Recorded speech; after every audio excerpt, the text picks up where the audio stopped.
मालूम नहीं मोहब्बत कब हुई, मुझे नहीं मालूम मुझे इससे किस लम्हे मोहब्बत हुई। कौन सा पल था जब वो मेरी जिंदगी के लिए लाज़िम व मज़लूम हो गई, लेकिन बस वो हो गया। और जब मुझे पता चला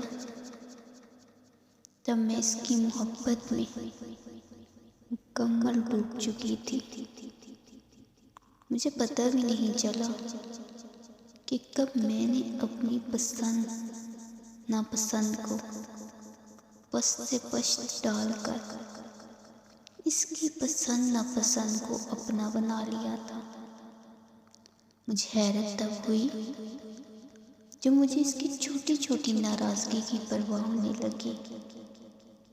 मैं इसकी ज़रा ज़रा सी तकलीफ़ पर सारा सारा दिन तड़पती रहती।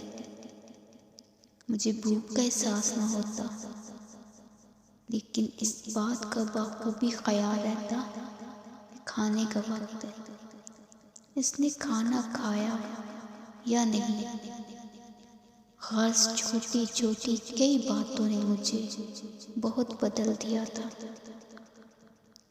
और जब मुझे एहसास हुआ इस लम्हे जुदाई आन पहुंची थी, इसने मेरा हाथ थाम कर मुझे इस समुंदर में उतारा था और मोहब्बत की तगयानी में वो मुझे कर खुद उस पार जा निकला, जबकि वो जानता था मुझे तो तैरना भी नहीं आता।